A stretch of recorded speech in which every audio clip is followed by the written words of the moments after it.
Factors affecting the rate of evaporation, nature of the লিকুইডের ওপর depend করবে।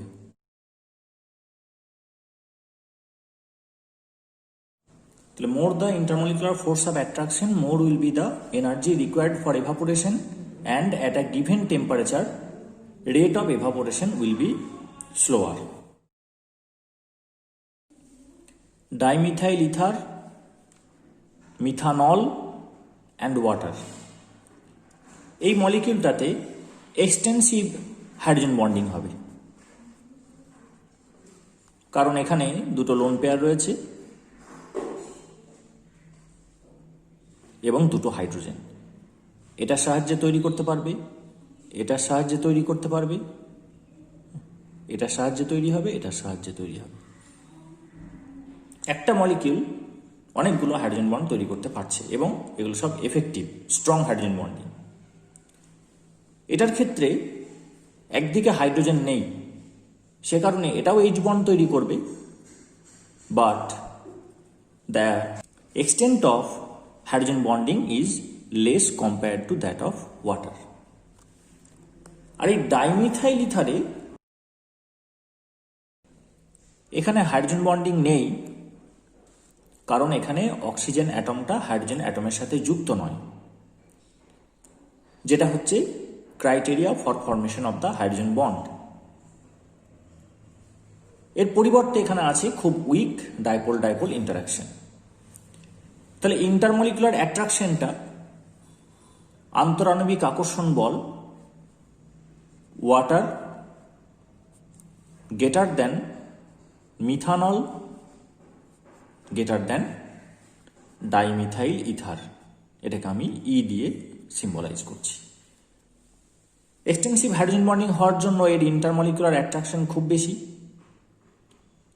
তার থেকে একটু কম হলো হাইড্রোজেন বন্ডিংয়ের এক্সটেন্টটা, সেই জন্য মিথানলেরটা কম।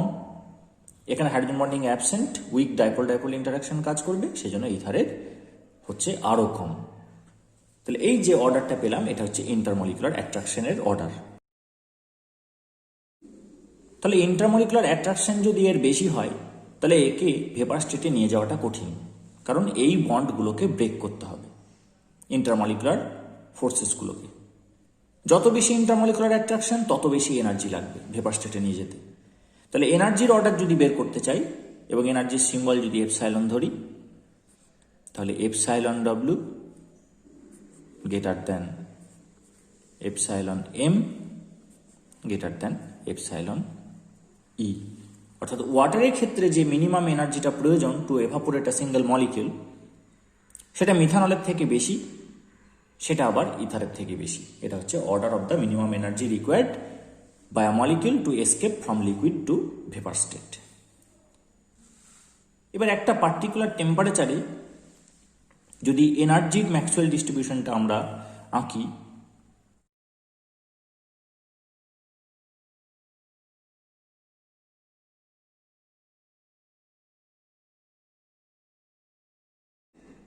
শুধুমাত্র লিকুইডটাকে চেঞ্জ করেছি, আর কোনো কিছু চেঞ্জ করিনি, পাত্র চেঞ্জ করিনি, সারফেস এরিয়া একই থাকবে,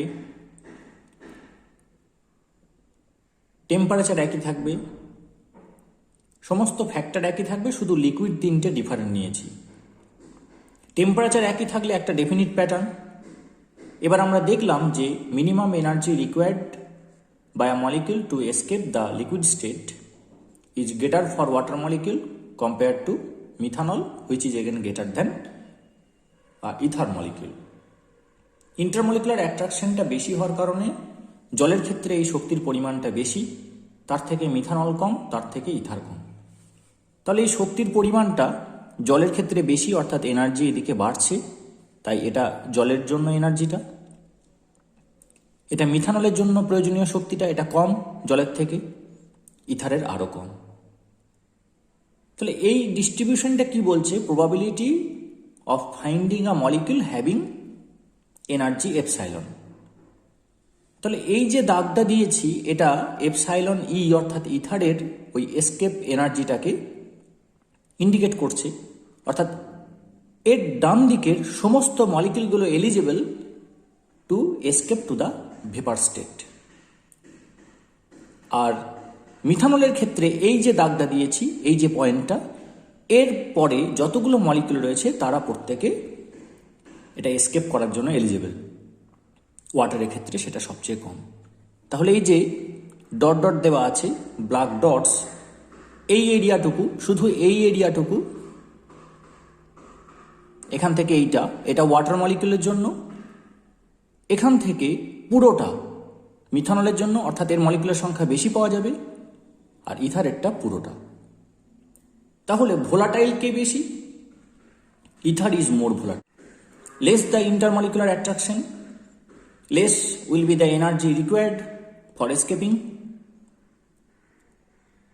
more will be the number of molecules in the vapor state, more easier will be the evaporation. So rate of evaporation, it will follow the order. So we can say that nature of liquid can affect the rate of evaporation. More the intermolecular force of attraction, less will be the volatility of the liquid, less will be the number of eligible molecules that can pass into the vapor state, less will be its rate of evaporation. And less the intermolecular attraction forces, less will be the energy required for escaping, more will be the number of molecules that will pass into the vapor state, more will be its volatility, more will be the rate of evaporation. বাষ্পীভবনের হার সেটা কার বেশি হচ্ছে? যার আন্তঃআণবিক আকর্ষণ বল কম, সে বেশি উদ্বায়ী, তারই বাষ্পীভবনের হারটা বেশি হচ্ছে। কারণ আমরা এই ম্যাক্সওয়েলের শক্তির যে ডিস্ট্রিবিউশন সেখান থেকে দেখতে পাচ্ছি যে যেহেতু এনার্জিটা এখানে কম লাগছে, বেশি বেশি মলিকিউল কিন্তু ভেপারে যাওয়ার জন্য এলিজেবল। তাই বেশি মলিকিউল যদি ভেপারে আসে তাহলে তার হারটাও বেশি হবে।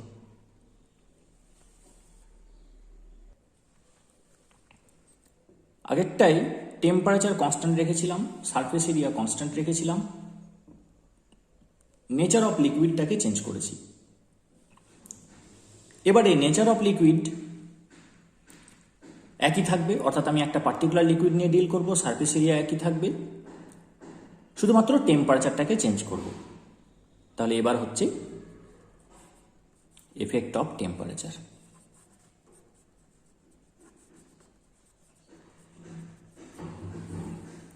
এটা বোঝার জন্য আমরা একইভাবে ম্যাক্সওয়েল ডিস্ট্রিবিউশনের হেল্প নেব। একটা পার্টিকুলার সিস্টেমে দুটো ডিফারেন্ট টেম্পারেচারের ম্যাক্সওয়েল ডিস্ট্রিবিউশন হচ্ছে এরকম। এটা যদি T1 লিখি, এটা যদি T2 লিখি, তাহলে T1 greater than T2। Full with at half maxima সেটা হাই টেম্পারেচারে বেড়ে যায়, অর্থাৎ temperature carries the signature of the distribution of energy of a system among it's constituent. কেমনভাবে সিস্টেমের মোট শক্তিটা সিস্টেমের উপাদানগুলির মধ্যে ছড়িয়ে আছে সেটা সম্পর্কে আইডিয়া দেয় টেম্পারেচার। এখানে যতটা ও এনার্জিতে ডিস্ট্রিবিউট হতে পারছে এখানে কিন্তু তার থেকে বেশি, অর্থাৎ বেশি এনার্জি রেঞ্জে কিন্তু এই সিস্টেমটা প্রিভেল করবে অ্যাট হাই টেম্পারেচার। কারণ টেম্পারেচার বাড়লে সিস্টেমে শক্তি বাড়ে, শক্তি বাড়লে বেশি এনার্জি নিয়ে থাকার সম্ভাবনাও বাড়ে, আর কম শক্তি নিয়ে থাকার সম্ভাবনা কমে কিন্তু শূন্য হয়ে যায় না, তাই বিস্তৃতিটা বাড়তে থাকে, আর এই বিস্তৃতি যত বেশি তত বেশি টেম্পারেচার। এখন আমি যদি একটা পার্টিকুলার লিকুইড নিয়ে ডিল করি, সে মিথানল,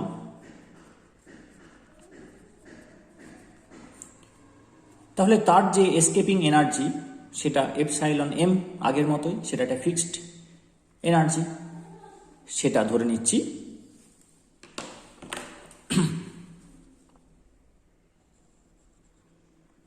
এইটা।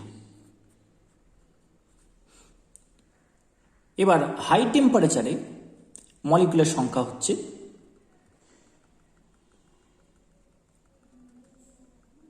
এতগুলো, অর্থাৎ এপসাইলন এম এর থেকে বেশি এনার্জি নিয়ে কত মলিকুল থাকতে পারে সেটা হচ্ছে এত সংখ্যা। এটা হাই টেম্পারেচারে এইটা।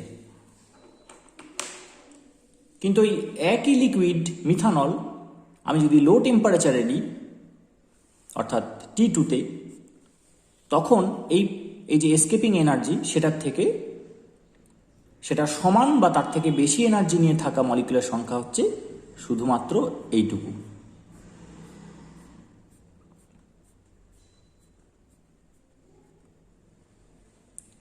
তাহলে মলিকুলার সংখ্যা কোথায় বেশি? লিকুইড থেকে ভেপারে যেতে পারবে এই এলিজিবিলিটি আছে এমন মলিকুলার সংখ্যা কিন্তু হাই টেম্পারেচারে বেশি হয়ে যাচ্ছে, কারণ এই এন্টায়ার এরিয়াটা হাই টেম্পারেচারে আর শুধু এই সেকশনটা লো টেম্পারেচারে। তাহলে এখান থেকে বুঝতে পারছি যে more the temperature more will be the rate of evaporation.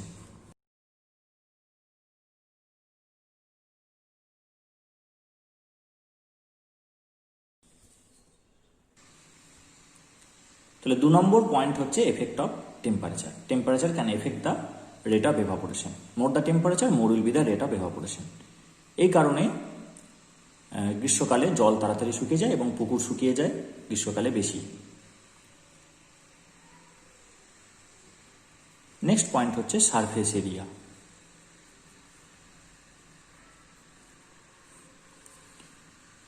Evaporation is a surface phenomena.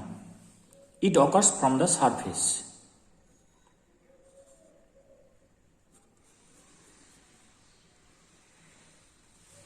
Surface থেকে হয়। তাহলে আমি যদি লিকুইডটাকে চেঞ্জ না করি, অর্থাৎ যে মিনিমাম এনার্জিটা দরকার লিকুইড থেকে ভেপারে যাওয়ার জন্য সেটা যদি চেঞ্জ না করি, টেম্পারেচার যদি একই রাখি টি, এই অবস্থায় একটা বড় মুখওয়ালা পাত্র নিই, একটা ছোট মুখওয়ালা পাত্র নিই, অর্থাৎ সারফেস এরিয়াটা বাড়ালাম, এক্ষেত্রে কিন্তু রেট অফ এভাপোরেশনটা বেশি হবে। More the surface area more will be the rate of evaporation.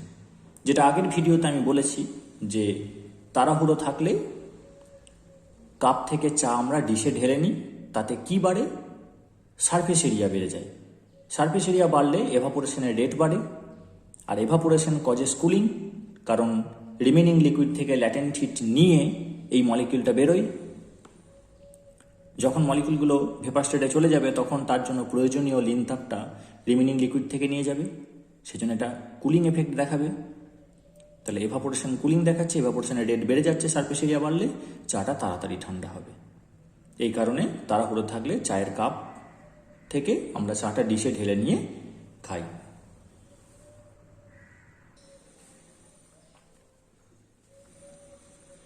Fourth point হচ্ছে এয়ার ফ্লো।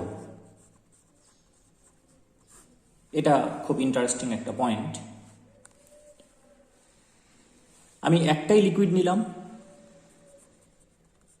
অর্থাৎ ডেফিনিট তার এসকেপিং এনার্জিটা রয়েছে, একটা পার্টিকুলার টেম্পারেচার মেনটেন করলাম, একটা পার্টিকুলার ভেসেলে রাখলাম, অর্থাৎ সারফেস এরিয়াটাও ফিক্সড।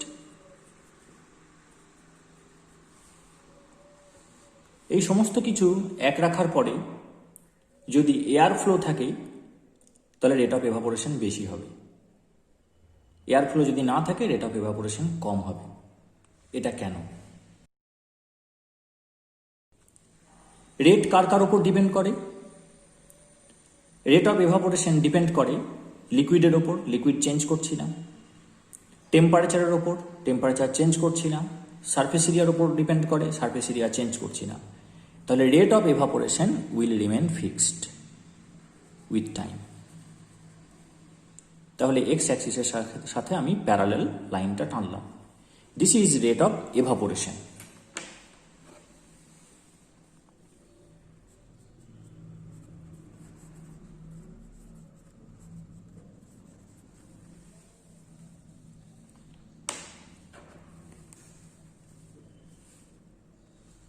ধরে নিচ্ছি যে প্রতি সেকেন্ডে 100টা করে মলিকিউল এখান থেকে বেরিয়ে আসে ভেপার স্টেটে।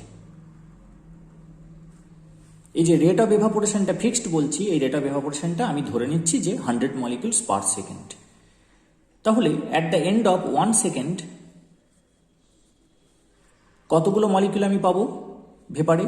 তাহলে এটা ভেপার দিচ্ছি, আমি 100টা মলিকিউল পাবো at the end of 1 second. এবার যেহেতু ভেপারের সংখ্যা প্রথমে 0 ছিল, তাহলে সেই ভেপার কিন্তু ব্যাক করার কোনো প্রসঙ্গ আসছে না। এবার at the end of second অর্থাৎ 2 সেকেন্ড যখন শেষ হলো, তখন আরও 100টা এলো, কারণ আমি এই ফ্যাক্টরগুলো চেঞ্জ করিনি, তাহলে 200 হয়ে যাওয়ার কথা।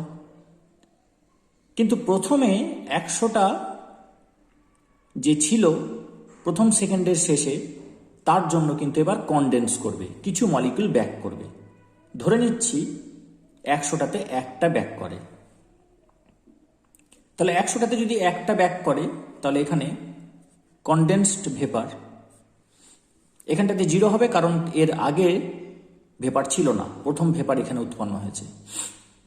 তাহলে আরও 100 যোগ হলো আর একটা কনডেন্সড ভেপার হলো, সেই জন্য এখানে লিখবো আমি 199, কারণ 100 ছিল, আরও 100 সেকেন্ডে এলো, তাহলে 200 হলো, কিন্তু এই 100-র জন্য একটা আবার লিকুইডে ফেরত চলে এসছে, তাহলে ভেপারের সংখ্যা এখন 199। At the end of 3rd second, what will happen? Another 100 molecule will add up here. এবার এটাকে যদি আমি 200 ধরি, তাহলে দুটো মলিকিউল চলে যাবে, তাহলে এখান থেকে দুটো বাদ দিলে 197 আর 100 আসবে, তাহলে 297, আর এখানে দুটো ব্যাক করবে। কি দেখতে পাচ্ছি? এইটা বাড়ছে, আবার এটাও বাড়ছে।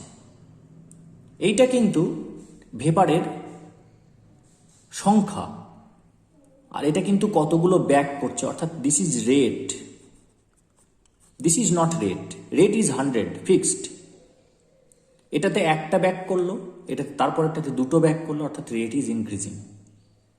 তাহলে ইভাপোরেশনের পাশাপাশি আরেকটা জিনিস চলতে থাকে, সেটা হচ্ছে কনডেনসেশন, সেটা বাড়তে থাকছে।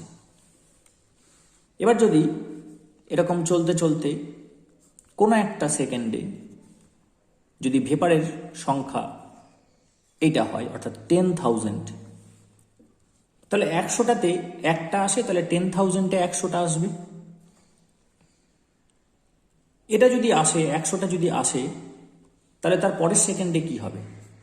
t=n+1 second. 100টা ভেপার হলো, 100টা কনডেন্স করলো, তাহলে এটা 10,000ই থেকে গেল, আর 100টা ফেরত এলো। কারণ এই n+1 সেকেন্ডে 100টা ভেপার হয়েছে আর 100টা কনডেন্স করেছে, এটা তো বাড়ছে, বাড়তে বাড়তে একসময় 100 হবে, আর এটা ফিক্সড রেট, 100 করে চেপে চেপে যাচ্ছে। তাহলে at the end of n+2 second what will happen? Another 100 will go into the vapour state and 100 will condense. তাহলে 100 যোগ করে 100 বিয়োগ, তাহলে আবার 10,000, আর এটা 100টা ফেরত এসছে। এইটা হচ্ছে ইকুইলিব্রিয়াম। কিন্তু এটা অ্যাচিভ করতে গেলে ক্লোজড ভেসেল লাগবে, পালিয়ে গেলে হবে না। মলিকিউল যদি ওপেন ভেসেলে থাকে, তাহলে এই 10,000টা মেনটেন হবে না, molecule will escape the spot. পালিয়ে গেলে তার আর ব্যাক করার সম্ভাবনা থাকবে না, অর্থাৎ এই 10,000টা মেনটেন হবে না। যদি এটা ক্লোজড ভেসেল হয়, তাহলে 10,000-এ গিয়ে থামবে এটা, আর 10,000-এ 100টা ফেরত আসে, আর 100টা করেই তৈরি হয়, ফলে আর এই সংখ্যাটাকে বাড়ানোর আর কোনো উপায় নেই। তখন ছবিটা কেমন হবে? সময়ের সাথে সাথে কনডেনসেশনটা বাড়ছে বাড়ছে বাড়ছে বাড়ছে, এখানে গিয়ে টাচ করে যাবে। তাহলে ওপরেরটা হচ্ছে রেট অফ এভাপোরেশন, এটা হচ্ছে রেট অফ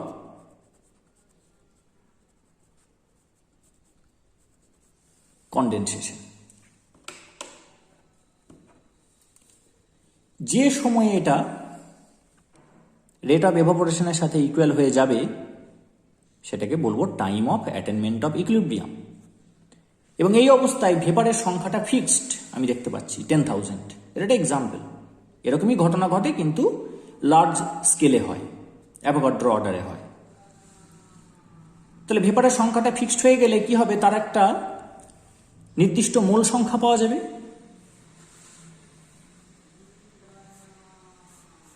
এটা যদি ক্লোজড ভেসেল হয়, এখানে যদি লিকুইডটা থাকে, এখানে যদি 10,000 ভেপার মলিকিউল থাকে, তাহলে একটা নির্দিষ্ট তার মোল সংখ্যা আছে, একটা নির্দিষ্ট মোল সংখ্যা, নির্দিষ্ট ভলিউম, নির্দিষ্ট temperature, then it will exert a definite pressure. এই প্রেশারটাকে বলা হচ্ছে স্যাচুরেটেড ভেপার প্রেশার বা সিম্পলি ভেপার প্রেশার। P0 দিয়েও ডিনোট করা হয় বা P দিয়েও ডিনোট করা হয়। কিন্তু ওপেন ভেসেল হলে কি সমস্যা এটার ক্ষেত্রে? তখন এই 10,000 অবধি পৌঁছাবে না, মলিকিউল এসকেপ করে যাচ্ছে, অর্থাৎ লিকুইড থেকে এসকেপ করে ভেপার হচ্ছে, আবার ভেপারটাও ভেসেলটাকে এসকেপ করছে, পালিয়ে যাচ্ছে। ফলে রেট অফ এভাপোরেশনটা 100ই থাকবে, কারণ ফ্যাক্টরগুলো আমি চেঞ্জ করিনি, এই ফ্যাক্টরগুলোকে চেঞ্জ করিনি, ওটা 100টা করেই বেরোবে। কিন্তু এই জায়গাটা পপুলেট করতে পারছে না বলে, ভেপারটা অ্যাকুমুলেট করতে পারছে না বলে কনডেনসেশনটা 100 ছোবে না এবং এটা ফ্লাকচুয়েট করবে। অর্থাৎ সেক্ষেত্রে কেমন হবে? ইট উইল ফ্লাকচুয়েট, কারণ কখনো বেশি পালিয়ে যাচ্ছে, কখনো কম পালিয়ে যাচ্ছে, ছোবে না কখনো এখানে, কারণ এখানে ছুতে গেলে এটাকে 10,000 পপুলেশন দরকার, সেটা হতে পারছে না। এরকম অবস্থায় যদি আমি ফু দিয়ে দিই, অর্থাৎ এয়ার ফ্লো দিই, ফু না দিলেও হবে, মেশিনের সাহায্যে দিলেও হবে, বা প্রাকৃতিক বাতাস বইলেও হবে, তখন কি হলো? এই মলিকুলগুলোকে সব উড়িয়ে নিয়ে চলে গেল। সব উড়িয়ে নিয়ে যদি চলে যায়, তাহলে এই জায়গাটা 0 হয়ে গেল। 0 হয়ে গেলে কটা ফেরত আসবে? 0 ফেরত আসবে, ফেরত আসবে না। তাহলে ফেরত না এলে তখন শুধুমাত্র এভাপোরেশনটাই হবে। তাহলে এই জায়গাটা হঠাৎ করে আমি কি করলাম? রেট অফ কনডেনসেশনকে ড্রপ করিয়ে দিলাম ফু দিয়ে, কারণ ভেপারগুলো উড়ে গেছে। তারপর আবার আস্তে আস্তে সেটা যেরকমভাবে পথ নিয়ে আবার বেড়েছিল সেইভাবে আবার বাড়বে, কিন্তু টাচ করবে না কখনো। তাহলে ওপেন ভেসেলে এটা টাচ করে না rate of condensation, rate of এভাপোরেশনটা কিন্তু ফিক্সড থাকে। তাহলে এবার বুঝতে হবে যে এয়ার ফ্লো কি সত্যি রেট অফ এভাপোরেশনকে এফেক্ট করে? না, রেট অফ এভাপোরেশনটা ডিপেন্ড করে লিকুইডের ওপরে, কোন লিকুইড নিয়েছি, টেম্পারেচারের ওপরে, সারফেস এরিয়ার ওপরে। ফিক্সড রেট অফ এভাপোরেশন হয়ে যাবে। কিন্তু কনডেনসেশনটা পাশাপাশি চলতে থাকলে ওভারঅল এভাপোরেশনটা কিন্তু কম হবে। এই কথাটা কেন বলছি না, কোনো একটা পার্টিকুলার পয়েন্ট নিলাম আমি, এখানে ধরলাম 100টা এভাপোরেট করলো, কারণ ওটাই রেট অফ এভাপোরেশন। কিন্তু এইটা ধরে নিচ্ছি 40টা কিন্তু কনডেন্স করলো, তাহলে ওভারঅল এভাপোরেশন কত হলো? 60 হলো। এই মুহূর্তে 100টা এভাপোরেট করলো আর 40টা ব্যাক করে গেল আবার লিকুইডে, তাহলে ওভারঅল এভাপোরেশন 60। আমি যদি ফু দিয়ে দিই তাহলে এখানে চলে আসবে, অর্থাৎ এখানেও কিন্তু 100টা এভাপোরেট করেছে, কিন্তু ব্যাক করেছে 5টা, তাহলে ওভারঅল এভাপোরেট করলো 95। এই সেন্সে রেট অফ এভাপোরেশনটা বাড়বে উইথ এয়ার ফ্লো। সেই কারণে হাওয়া দিলে তাড়াতাড়ি ভেজা টাওয়েল বা ভেজা জামা কাপড় শুকিয়ে যায়, হাওয়া দিলে তাড়াতাড়ি ড্রাই হয়ে যাওয়ার কারণ হচ্ছে এটা।